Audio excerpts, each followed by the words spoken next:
नमस्कार दोस्तों, स्वागत है आपका रसायन विज्ञान की दूसरी क्लास में।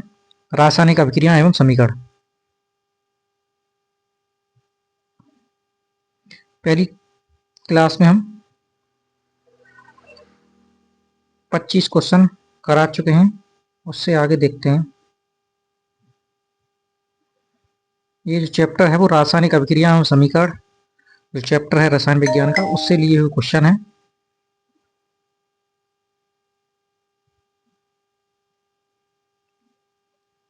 (26) क्वेश्चन देखें। CaCO2 से बनना है भाई CaO प्लस कार्बन डाइऑक्साइड। तो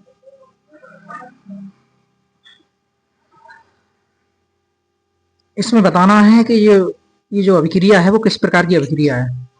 वियोजन अभिक्रिया है, ए ऑप्शन इसमें दिया हुआ है। बी ऑप्शन संयोजन अभिक्रिया, सी ऑप्शन उभयगामी अभिक्रिया, डी ऑप्शन प्रतिस्थापन अभिक्रिया। तो ये एक प्रकार की वियोजन अभिक्रिया है जब कोई एक यौगिक दो या दो से अधिक यौगिक में टूट जाता है तो इसी प्रकार की अभिक्रियाओं को वियोजन अभिक्रिया कहते हैं। तो इसका राइट आंसर होगा ए ऑप्शन, वियोजन अभिक्रिया। नेक्स्ट क्वेश्चन देखते हैं। श्वसन किस प्रकार की अभिक्रिया है? श्वसन किस प्रकार की? संयोजन, अपचयन, ऊष्माशोषी या उपचयन अभिक्रिया। तो श्वसन के बारे में बताना है, श्वसन किस प्रकार की अभिक्रिया है। तो श्वसन एक ऑक्सीकरण अभिक्रिया है, तो इसे कह सकते हैं उपचयन, उपचयन अभिक्रिया। संयोजन, अपचयन, ऊष्माशोषी, इनमें से कोई भी ऑप्शन इसका सही नहीं है। राइट आंसर होगा डी ऑप्शन, उपचयन अभिक्रिया। नेक्स्ट क्वेश्चन देखते हैं। निम्नलिखित अभिक्रियाओं में से कौन अपघटन की अभिक्रिया का एक उदाहरण है? निम्न अभिक्रियाओं में से बताना। ये 2025 में आया हुआ क्वेश्चन है कि कौन सी टाइपिंग मिस्टेक, अपघटन अभिक्रिया पूछी है कि निम्न अभिक्रियाओं में से कौन सी एक अपघटन अभिक्रिया है। तो देखेंगे भाई कि निम्न में से कौन सी जो अभिक्रिया होगी वो अपघटन अभिक्रिया होगी।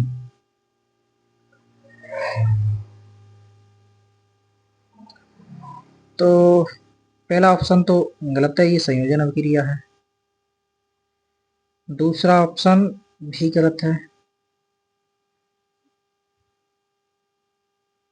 अब बचा अगला ऑप्शन, जिसमें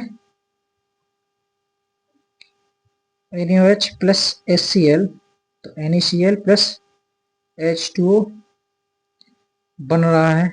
अगली है KClO3 gives out KCl plus O2।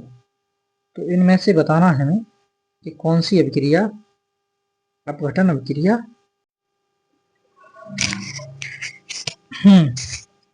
तो इनमें हमें बताना है कि कौन सी अभिक्रिया अपघटन अभिक्रिया है। तो पहला ऑप्शन तो ये गलत है, ये संयोजन अभिक्रिया का उदाहरण है। दूसरा गलत ही है ऑप्शन। तीसरे में ये प्रतिस्थापन अभिक्रिया का उदाहरण है तीसरा, तो ये भी सही नहीं होगा। अपघटन अभिक्रियाएं वह होती है जिसमें कोई एक पदार्थ दो या दो से अधिक भागों में टूट जाता है। तो इसका राइट आंसर होगा डी, राइट आंसर डी होगा। तो इस प्रकार से डी ऑप्शन हमारा इस क्वेश्चन का राइट आंसर होगा। नेक्स्ट,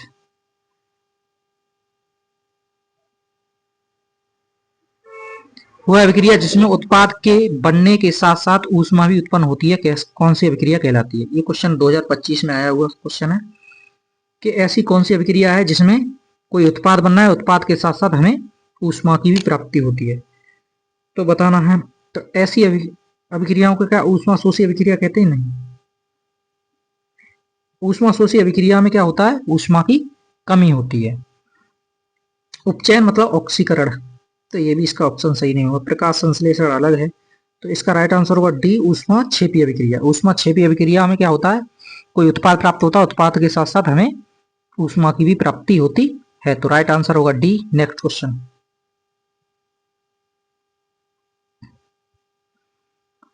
उपचयन, उपचयन वह अभिक्रिया है जिसमें होता है हाइड्रोजन का वियोजन। ये ठीक बात है, हाइड्रोजन का वियोजन 2025 में पूछा हुआ क्वेश्चन है। हाइड्रोजन का वियोजन होता है यानी हाइड्रोजन की कमी हो, इलेक्ट्रॉनों की हानि, इलेक्ट्रॉन की भी कमी हो, ऑक्सीजन का संकलन मतलब ऑक्सीजन जुड़े, कहने का मतलब ऑक्सीजन जुड़े, तो ये भी सही है। इनमें से सभी यानी इसका राइट आंसर होगा D, right answer D, D option इसका सही आंसर होगा। नेक्स्ट,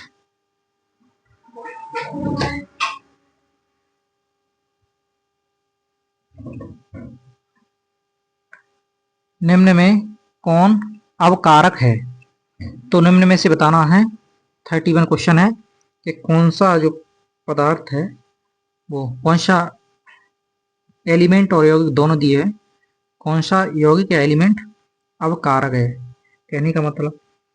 तो इस H2 अवकारक नहीं है,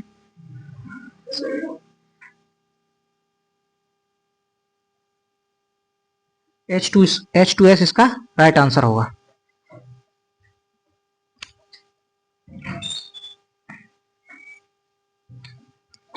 नेक्स्ट क्वेश्चन की तरफ चलते हैं। रासायनिक अभिक्रिया Cu plus H2, Cu plus H2 में क्या होता है? ये बताना है कि इसमें अपचयन हो रहा है, उपचयन हो रहा है, संयोजन हो रहा है या रिडॉक्स अभिक्रिया है। तो इसमें ऑक्सीकरण और अपचयन दोनों हो रहा है, तो ऐसी अभिक्रियाओं को रेडॉक्स अभिक्रिया कहते हैं। तो इसका राइट आंसर होगा डी, रेडॉक्स अभिक्रिया।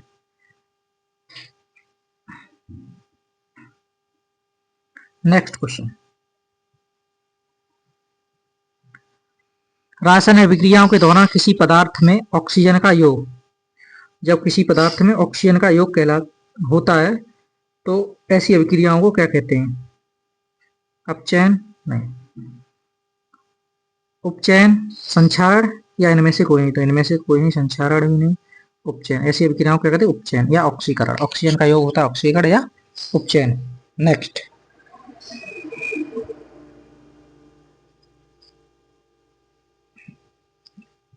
थर्टी 34 क्वेश्चन है। समीकरण 2H2 plus O2 gives out 2H2O है एक कौन सी अभिक्रिया है? इसमें बताना है कि ये किस प्रकार की अभिक्रिया है। तो देखेंगे क्या इसमें वियोजन हो रहा है? नहीं।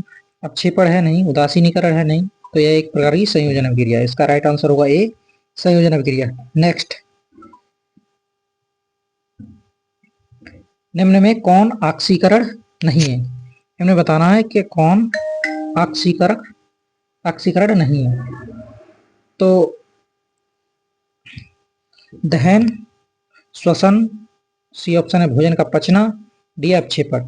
तो दहन भी ऑक्सीकरण है, श्वसन, भोजन ये अपक्षेपण है, वो ऑक्सीकरण नहीं। इसका राइट आंसर होगा डी, क्या होगा? डी। नेक्स्ट क्वेश्चन की तरफ चलते हैं।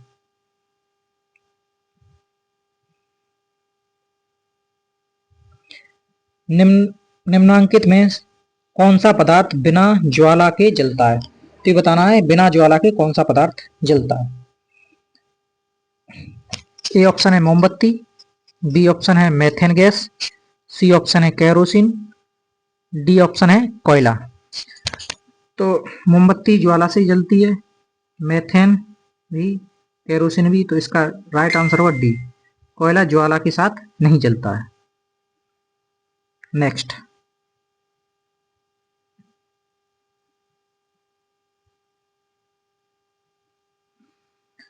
निम्नलिखित में कौन ऑक्सीकारक है? इसमें से बताना है कौन ऑक्सीकारक है। तो ये शायद क्वेश्चन रिवाइज हुआ है, नहीं। तो जो ऑक्सीकारक पदार्थ होगा वो कौन सा होगा? H2CO, H2S नहीं, O2 जो होगा वो क्या होगा? ऑक्सीकारक। नेक्स्ट,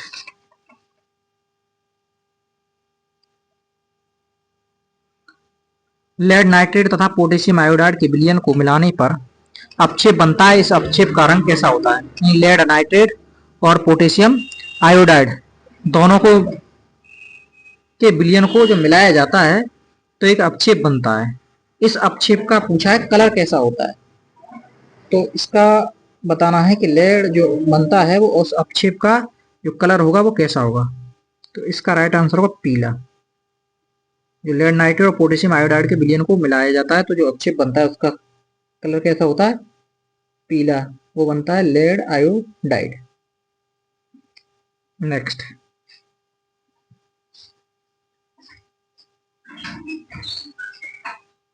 39 क्वेश्चन है। मैग्नीशियम रिबन को वायु में दहन कर मैग्नीशियम ऑक्साइड प्राप्त किया जाता है। मैग्नीशियम रिबन को वायु में दहन कर मैग्नीशियम ऑक्साइड प्राप्त किया जाता है। तो इस ऑक्साइड का जो मैग्नीशियम ऑक्साइड है उसका रंग कैसा होता है। तो लाल तो नहीं होता उसका, ना काला होता है ना उजला होता है, उसका रंग होता है भूरा या कह सकते हो सफेद। नेक्स्ट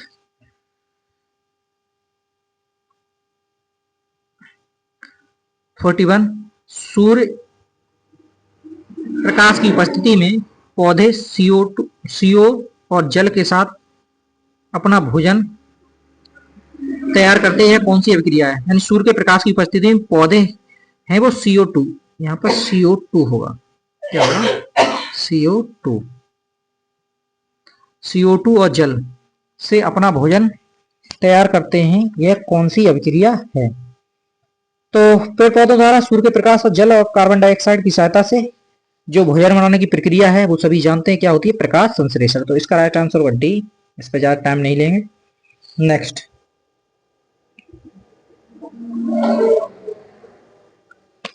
अगर गर्म कॉपर ऑक्साइड पर हाइड्रोजन गैस प्रवाहित किया जाए तो परत किस रंग का हो जाएगा भाई, बताएं। अगर कॉपर ऑक्साइड पर हाइड्रोजन गैस को प्रवाहित किया जाए तो जो परत होगी उसका रंग किस प्रकार का होगा, ये हमें बताना है। तो जो परत होगी वो भूरे रंग की होगी। कौन सी होगी, भूरे रंग की। तो इसका राइट आंसर होगा भूरा। नेक्स्ट कॉपर ऑक्साइड की बात की जाए तो इसका रंग होता है काला।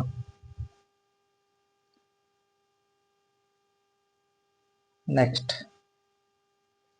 नमक के घोल में सिल्वर नाइट्रेट का घोल डालने पर दही जैसा पदार्थ उत्पन्न होता है। नमक का घोल है उसमें सिल्वर नाइट्रेट का घोल डाल दिया जाए तो एक दही जैसा पदार्थ उत्पन्न होता है।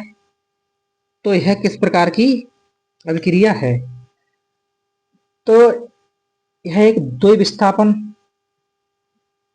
या अवक्षेपण अभिक्रिया होती है। क्या होती है, द्वैविस्थापन या अवक्षेपण अभिक्रिया। यानी NaCl नमक हो गया और सिल्वर नाइट्रेट AgNO3 की जब क्रिया कराई जाती है तो AgCl plus NaNO3 sodium nitrate प्राप्त होता है। तो इसमें क्या हो जाता है, द्वैविस्थापन भी होता है और एक अवक्षेप प्राप्त होता है, इसलिए अवक्षेपण। क्योंकि द्वैविस्थापन इसका ऑप्शन है नहीं इसमें, तो अवक्षेपण इसका राइट आंसर होगा। सी इसका राइट आंसर होगा।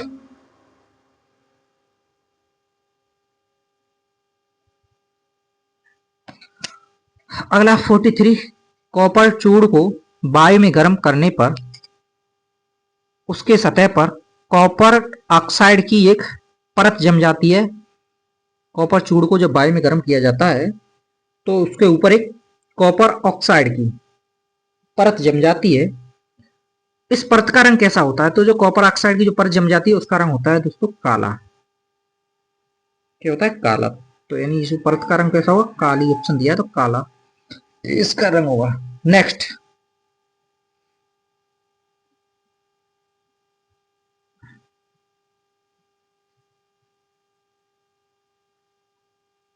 किसी पदार्थ की ऑक्सीजन से अभिक्रिया कर जलने की क्रिया को क्या कहते हैं। किसी पदार्थ की ऑक्सीजन से अभिक्रिया कर जलने की क्रिया को क्या कहते हैं। तो ऑक्सीजन से अभिक्रिया करके जलने की क्रिया होती है उसे दहन कहते हैं। तो इसका राइट आंसर होगा ए। ये इसका राइट आंसर होगा, ये सभी गलत है। नेक्स्ट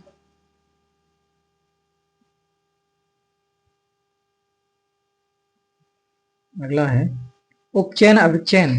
उपचयन अपचयन अभिक्रिया को क्या कहते हैं। मतलब ऐसी अभिक्रिया जिसमें ऑक्सीकरण और अपचयन एक साथ होते हैं, ऐसी अभिक्रियाओं क्या कहते हैं, रेडॉक्स अभिक्रिया कहते हैं। ये मोस्ट इंपोर्टेंट क्वेश्चन है, रेडॉक्स अभिक्रिया। पहली बार जिसमें ऐसी अभिक्रिया जिसमें ऑक्सीकरण और अपचयन या उपचयन अपचयन दोनों एक साथ होते हैं एक ही अभिक्रिया में, तो ऐसी अभिक्रिया को रेडॉक्स अभिक्रिया कहते हैं। नेक्स्ट,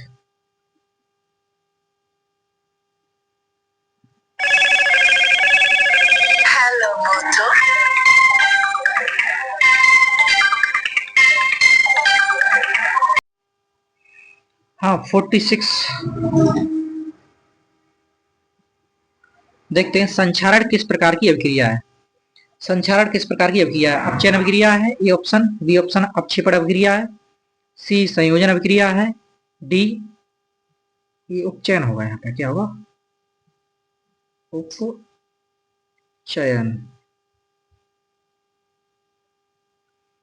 ठीक है, तो जो संक्षारण होती है वो क्या होती है, संक्षारण मतलब जंग लगना किसी भी चीज का, तो ये ऑक्सीजन की उपस्थिति में या वायु के संपर्क में आती है तो संक्षारण होता है।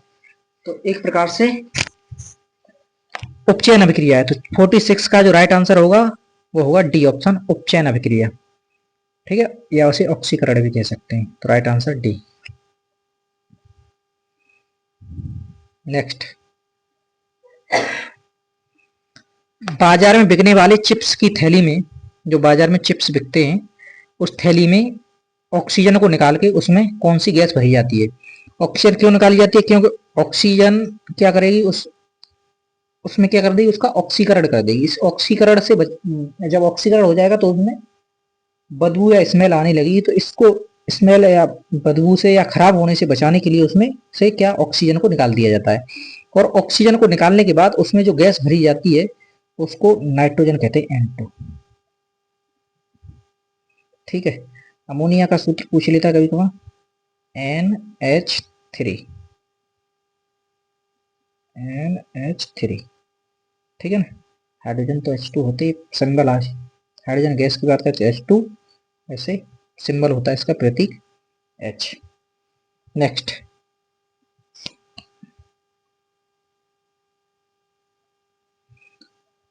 वह निम्नतम तापक्रम, वह निम्नतम तापक्रम जिस पर कोई पदार्थ जलना प्रारंभ करता है तो इसे उस पदार्थ का क्या कहा जाता है। वह निम्नतम तापक्रम क्या कहलाता है उस पदार्थ के लिए? दहन ताप, बी ज्वलन ताप, ए एवं बी दोनों, इनमें से कोई नहीं। तो जिस तापक्रम पर कोई पदार्थ जलना प्रारंभ करता है वो उसका ज्वलन ताप कहलाता है। क्या कहलाता है? ज्वलन ताप। तो राइट आंसर होगा बी ऑप्शन के साथ जाएंगे हम। नेक्स्ट,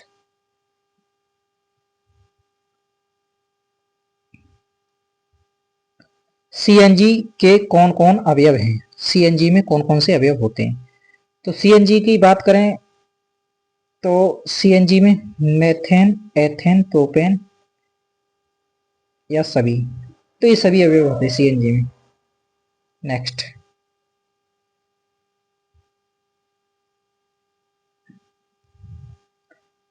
ये लास्ट क्वेश्चन होगा, एलपीजी के मुख्य घटक कौन कौन से हैं? Propane A option, butane B option, A और बी दोनों। एलपीजी के गैस के रिसाव का पता किससे लगाया जाता है? तो ये अलग है, तो इसका जो ऑप्शन होगा वो सी होगा। कौन सा ऑप्शन सही होगा? सी। राइट आंसर सी, ए और बी प्रोपेन और ब्यूटेन दोनों होते हैं। हाँ, एलपीजी के गैस के रिसाव के पता लगा किससे लगाया जाता, तो ये मरकैप्टन नामक, मरकैप्टन से इसका गैस का पता लगाया जाता। अन्यथा एलपीजी में कोई भी गंध नहीं होती, इसलिए एलपीजी का पता या उसके रिसाव का पता लगाने के लिए उसमें मरकैप्टन नाम का पदार्थ मिलाया जाता है। तो ये भी ध्यान रखेंगे, मरकैप्टन।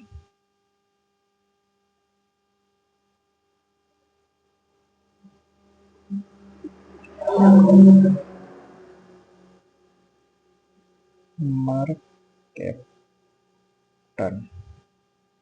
ठीक, इसका जो राइट आंसर तो ए होगा, ए और बी, सॉरी सी ऑप्शन इसका सही होगा। ठीक है, इस चैप्टर के लगभग सभी क्वेश्चन इन्हीं दो सीरीज में, इन्हीं दो वीडियो में पूरे हो चुके हैं। फिर मिलते हैं अगले पाठ के ऐसे ही महत्वपूर्ण प्रश्नों के साथ। तब तक के लिए नमस्कार, खुश रहें।